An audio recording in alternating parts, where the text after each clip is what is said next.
Next item of business. The next item of business is a debate on legislative consent motion 23324 in the name of Rosanna Cunningham on the Environment Bill. And can I ask members who wish to speak in this debate to press the request to speak buttons now. And I call on Rosanna Cunningham to speak to and move the motion. Thank you, Presiding Officer. The matter before us today is a legislative consent motion for the UK Environment Bill. Members can't really be expected to have followed every detail of the bill, so I'll just give a very brief summary of the position so far. The bill was introduced to the UK House of Commons in January. In part, it is the UK Government's response to the loss of the EU's institutional arrangements for environmental policy. We have our own separate approach to these issues, as I set out in the Stage 1 debate on the Continuity Bill 2 weeks ago. There are many aspects of the UK Government's approach to these matters which I think are misguided. Their approach to non-regression in the bill is a poorly conceived measure that is also weak in execution. This contrasts with our proposals on future alignment in the Continuity Bill. However, these provisions only concern reserved matters and so do not require legislative consent. The UK Environment Bill also includes provisions across a range of environmental regimes. Some of these provisions do not extend to Scotland. In other areas, we have worked with the UK Government to provide powers so that UK regulations may extend to Scotland in devolved competence, subject to the consent of Scottish ministers. I should make clear that provision for consent was not something that the UK Government were always keen to give up, but I was determined to secure this in every case. The consent given by Scottish ministers will be subject to the scrutiny of this Parliament via a protocol, which I will say a bit more about later. These provisions cover aspects of environmental regulation for water, air quality, chemicals and waste and resources. These are the provisions that require legislative consent. We are not giving up any devolved competence or powers through this legislative consent motion. That would be unacceptable. Any UK regulation made under this bill that extends to Scotland in devolved competence must receive consent of the Scottish ministers and will be scrutinised by this Parliament. This legislative consent motion is only about agreeing to a framework for these future decisions on regulations. No power is being given away, and this Parliament's legislative competence will be the same after the bill is passed. The UK Environment Bill had reached committee stage in March, when progress was suspended because of the COVID-19 crisis. In recent weeks, the committee stage has recommenced, and the bill is expected to complete its progress through the House of Commons this year. The Scottish Government tabled a legislative consent memorandum on the bill in May. The Environment, Climate Change and Land Reform Committee reported on the legislative consent memorandum in June and stated that it was unable to make a recommendation on whether or not legislative consent should be granted. I responded to the ECCLR report in September, and after consideration, members of that committee asked for a debate and will speak today. I do understand that there is a hesitancy about putting our environmental standards into UK regulations. It has become clear that our attitude to future standards is far apart from that of the UK Government.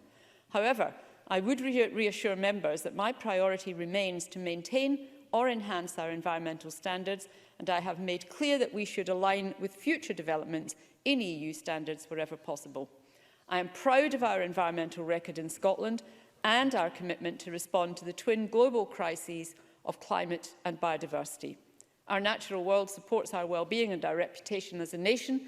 Natural resources contribute to our society and economy in countless ways, and we must protect these precious assets.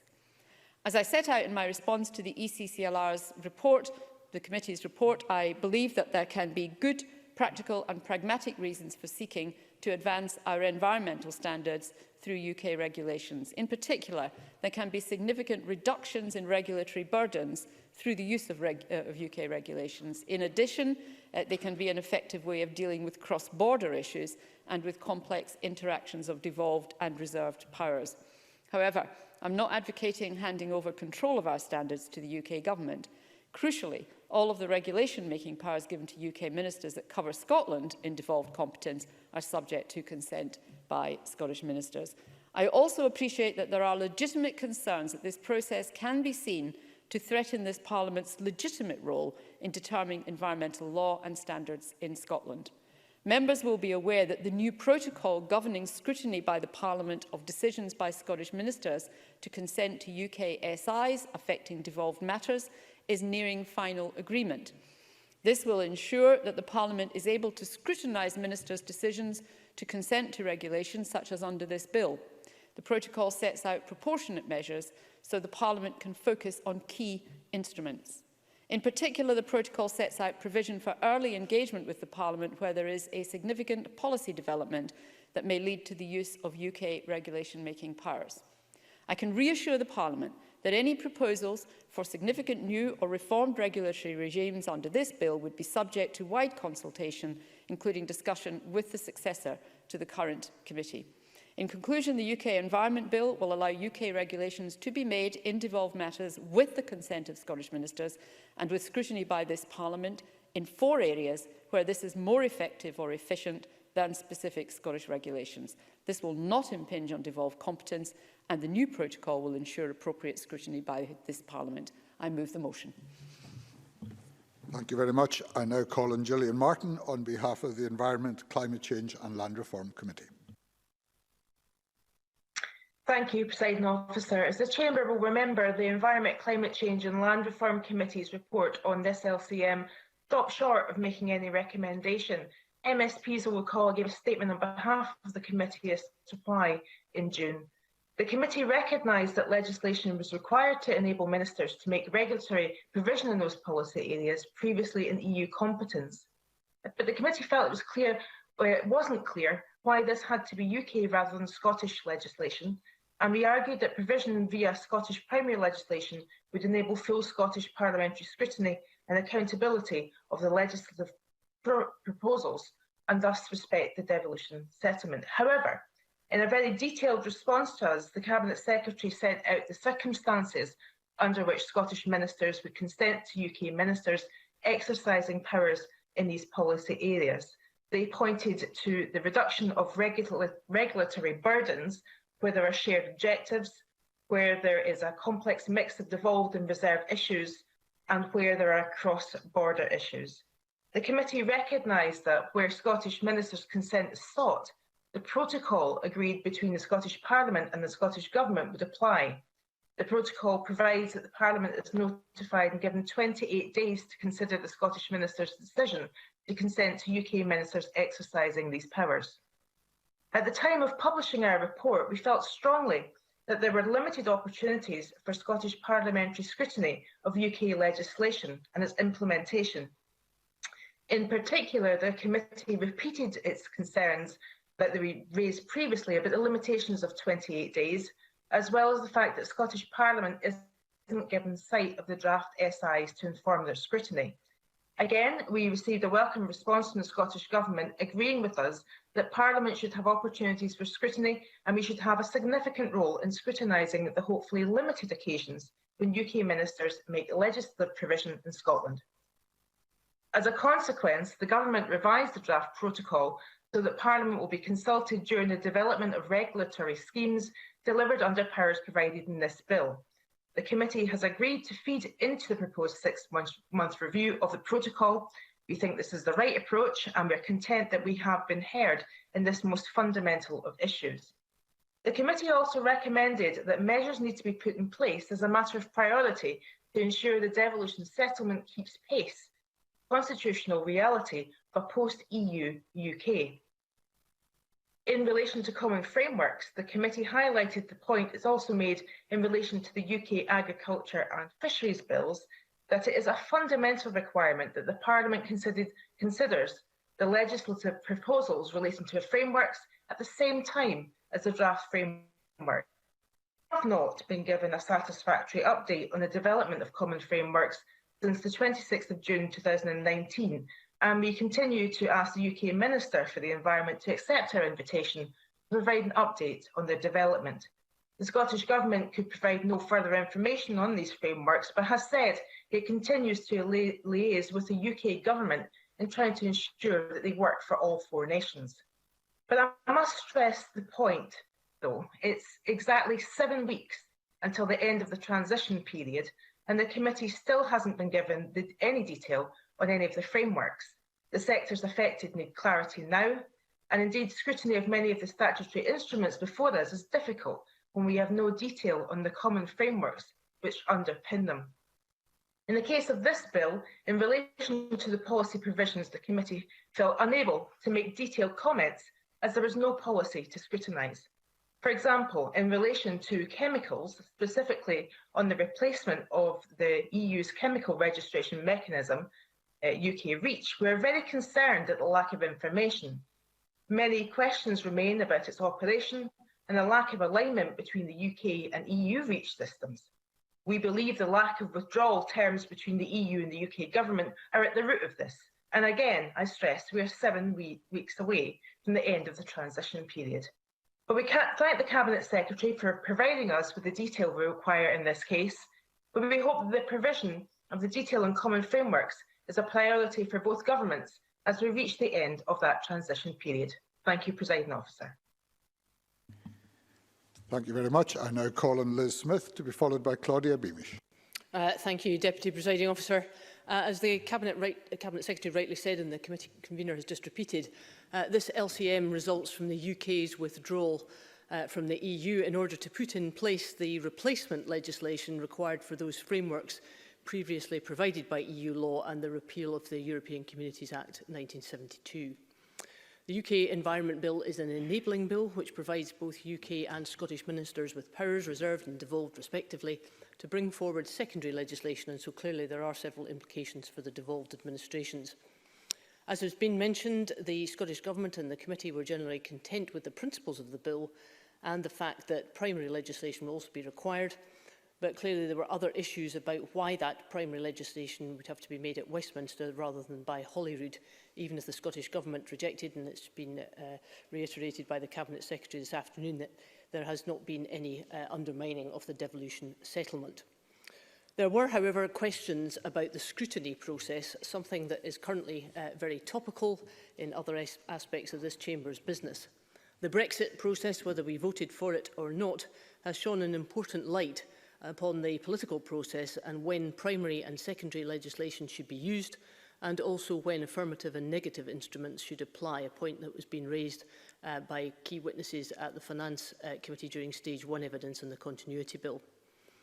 While these matters are obviously for constitutional lawyers as much as anybody else, they do matter, and we have a collective responsibility in this Parliament to ensure that the procedures used in this Parliament are appropriately applied. Against that backdrop, the Eclair Committee members concluded that they were not sufficiently confident that there had been the level of detail about the circumstances in which Scottish ministers would consent to legislative powers of the Scottish Parliament being exercised by the UK Government. And that concern was heightened by the fact that regulations made under this bill would be used to implement policy change, and whether Holyrood would have sufficient autonomy when it came to policy direction, and obviously that's very important.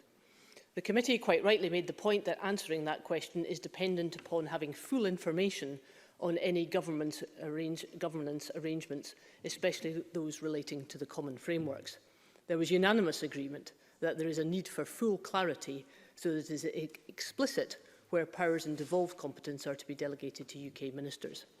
That then led to debate, including within the DPLR committee, about whether joint procedures might be welcome, but the Scottish Government clarified its position, acknowledging that it was important not to place additional regulatory burdens on bodies in terms of doubling up time or of handling complex cross-border issues in the way that the Cabinet Secretary described, for example, about health and safety issues when it comes to the use of chemicals.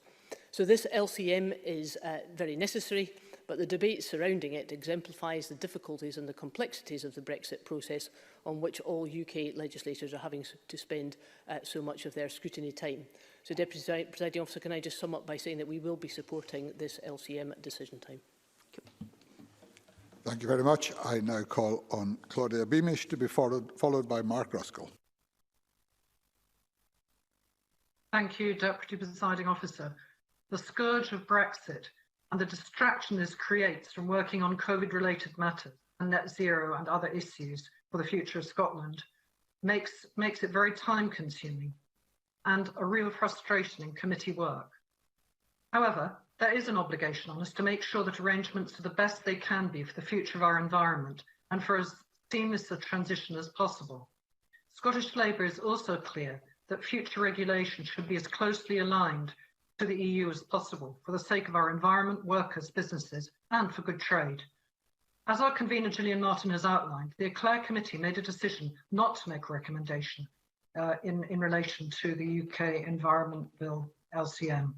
This was a clear expression of our concern, principally possible impacts on and threats and risks to the devolved settlement. There was a significant amount of correspondence on this LCM and the risks it poses between our committee, of which I'm a member, and the Scottish Government. I was reassured by the Scottish Government's robust response to our report as far as it is able. No power is being given away, as the Cabinet Secretary has stressed today and in the report. Nothing can be done without Scottish Ministers' consent, and I welcome the protocol and the revisions to it and the Cabinet Secretary's remarks today on this. In this context, the committee intends to feed into the proposed 6-month review of the revised protocol relating to the Scottish Parliament's consideration of the Scottish Government's consent to UK statutory instruments in devolved competence. And this, again, is something that we will pursue or will be pursued by the next committee, I hope. In relation to the relevant common frameworks, the committee agreed to ask the Scottish Government for an update on all common frameworks, and the Cabinet Secretary has made clear the concerns of our committee and, of course, of the government, the UK government. It is disappointing that we have not heard back from the Secretary of State on this. I want to thank stakeholders who responded to the committee call for evidence on this LCM. In its submission, Scottish Environment Link refers to the Office of Environmental Protection arrangements and how our arrangements in relation to our own environmental watchdog will match these or fit with these, and says, we urge the Scottish Government to bring these forward as soon as possible as a priority. And it is very reassuring that the Continuity Bill is moving forward at pace in this context to give us the new Environment Standards Scotland watchdog body. The committee has been scrutinising and commenting on the ongoing development of the REACH chemical regulation. And in its response to the committee on the LCM, the Chemicals Industry Association stated, on the basis of current plans, without a mechanism or even a commitment to align with EU restrictions and authorisations, the UK regime will inevitably diverge from the EU. This could result in the UK becoming, and I quote again, the dirty man of Europe and a dumping ground for hazardous chemicals banned or restricted in the EU. The UK government should take note of these remarks, and the committee has further explored this earlier this week in a public session. Surely there must be alignment with the EU on such a serious arrangement. And the committee is also reassured by SEPA's response to our call for evidence, in that it showed a high degree of communication with DEFRA on the development of future arrangements on water, air quality and other devolved responsibilities, and on the lines of delineation between SEPA and the Office of Environmental Protection. Having made the points that I have highlighted and identifying the concerns, or at least some of them, alongside the convener set out by the Eclair Committee, Scottish Labour will reluctantly support the UK Environment Bill LCM today, and we will be scrutinising, as will the committee, I'm sure, what progress can be made, and that this progress is the suitable sort of progress that protects our devolution settlement and makes sure that the Scottish Government ministers can act appropriately in the devolved settlement. Thank you, Presiding Officer. Thank you. I now call Mark Ruskell to be followed by Liam MacArthur. Thank you very much, Presiding Officer. Now, it should be clear to all of us that leaving Europe means the role of citizens to influence laws to the European Parliament is now obviously gone. And given that 80% of our environmental laws were born out of the EU's democratic processes, what replaces it is of critical concern. The balance of power between Parliament and government is a critical issue, and the proposals in this Environment Bill put the control of many areas firmly in the hands of both UK and Scottish governments, with only a cursory nod to the critical role of Parliament. Now, we've seen sheafs of secondary legislation under the Withdrawal Act, making minor and technical amendments to laws. But this now looks set to become the new normal for secondary legislation, Major policy changes could be pushed through under this bill with no seal convention forcing a full and robust democratic process. And even though the Scottish Government has reflected on the committee's concerns and proposed a new protocol with Parliament, ironically, Government has come to the Chamber today ahead of any scrutiny of that protocol by the Parliament itself. Not a great position to then be asking for our consent. Cursory 28 days to consider a decision that has effectively already been made by the two governments does not empower this Parliament or the people who elected it. And the inability to even provide a copy of the proposed legislation in advance makes a mockery of our role as legislators. A meaningful joint procedure between governments involving their parliaments is surely the only way that genuinely respects the constitutional settlement that we have in these islands. The current routes for doing this, such as the Privy Council, are undoubtedly arcane, but they've already been used to agree the new UK emissions trading scheme, and they could evolve further. Now, this Brexit mess was not of the Scottish Government's making, and it wrote to the committee to say that the revised protocol, I quote, cannot by itself provide an answer to the committee's concerns about an appropriate influence for Parliament. But this proposed set of powers between the two governments sets a dangerous precedent for how elected parliaments could be sidelined in the decision-making process, relying merely on the goodwill of government of the day to allow any scrutiny whatsoever. Presiding Officer, with the twin crises of COVID and Brexit, governments often need to move fast and answer questions later, but the new normal must be about more democratic engagement, not less. And at a time when we've lost our European Parliament, we need to be strengthening, not weakening scrutiny. That's why the Greens will be voting against this LCM at decision time. Thank you very much. I now call Liam MacArthur. Thank you, Deputy Presiding Officer. Scottish Liberal Democrats are committed to doing everything possible to minimise the damaging legacy of Brexit, not least in the area of environmental policy. In the midst of a climate emergency, there can be no let-up in our protection of the environment. In that respect, the UK Environment Bill, alongside the current Continuity Bill, underscore the needless damage, disruption and uncertainty caused by our imminent departure from the EU. Rather than turning inwards, the climate crisis should see the UK leading from the front and spearheading international collaboration. That said, Liberal Democrats have cautiously welcomed this legislation, though I certainly echo the concerns raised by other colleagues in this debate around the issue of scrutiny. The Cabinet Secretary offered some reassurances in this regard, but it's hard to overstate the importance of proper consultation and oversight in such an important area of policy for Scotland by Parliament and not simply by government. Of course, the Environmental Bill will need amended to give it the teeth necessary for robust environmental protection. Yet, for all the Cabinet Secretary's criticism, in some respects, this bill is currently more robust than the Scottish Government's Continuity Bill. For example, as I said in the recent Stage 1 debate, the duty to follow principles of environmental protection are much stronger in the current UK bill. It's important that Scotland isn't left behind in this and other areas. Because we're in a climate emergency, the climate doesn't care about the Constitution, and difficult choices can't simply be pushed down the line. We need robust legislation to be made both here and in Westminster, and on that basis, if further amendments are needed to the UK bill, Scottish Liberal Democrats will consent to the LCM later on this afternoon. Thank you very much. I now invite Rosanna Cunningham to wind up the debate. Thank you, Presiding Officer. I appreciate this is not exactly a showstopper, but can I say that it does deal with very fundamental issues that don't just apply in this very particular area, but generally are going to be applying across the board from here on in. The convener did reference my very detailed letter in response to committee questions, and if anybody does have very particular interests in particular areas, that would probably be the best place to go to see those responses.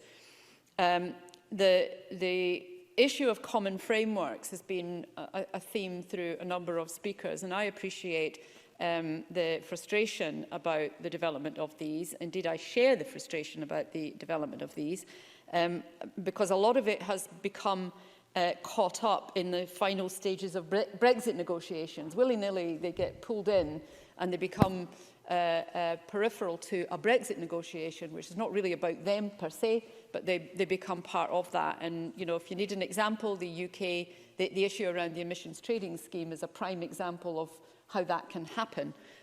So I have every sympathy with the frustration about that, and that we are not further forward with some of them. There was specific mention of the chemicals framework, UK REACH.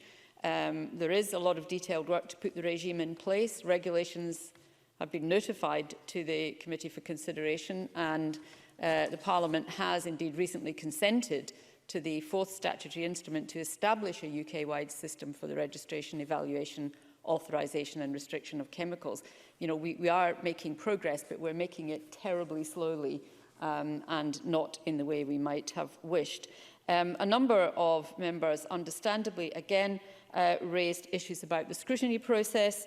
I think the entire parliamentary process has been under huge stress in this last year, trying to deal with this, and earlier. First of all, trying to deal with a couple of no-deal dates that didn't come off, and then all through this process. You know, it is important that people understand that the new protocol that we're talking about has been developed between ministers and the Parliament and will soon reach final agreement. And it's not specific to this particular bill, it will be a protocol that applies across the board. So I think it's important for people to understand that. It sets out proportionate arrangements and timescales for different circumstances, and it does repeat the commitment to engage with the Parliament during the development of significant policies that will be delivered through UK regulations by consent. Claudia Beamish's remarks about the scourge of Brexit are very much on point, and I think that that's really what's underlying a lot of this. And Mark Ruskell did make some bigger, broader points, many of which I can agree with, but unfortunately they're not specific to this particular debate. I think it's really important that we understand that. This is a very particular, very detailed, very complicated, very technical issue that we simply have to move on in order for us to be able to achieve some of the things that we wish to achieve. So I'm grateful for the members who have indicated that they will consent to this motion, and I hope that it goes through appropriately. Thank you very much. That concludes the debate on the legislative consent motion on the Environment Bill. Before we move on to the next item of business, there is a point of order from Peter Chapman.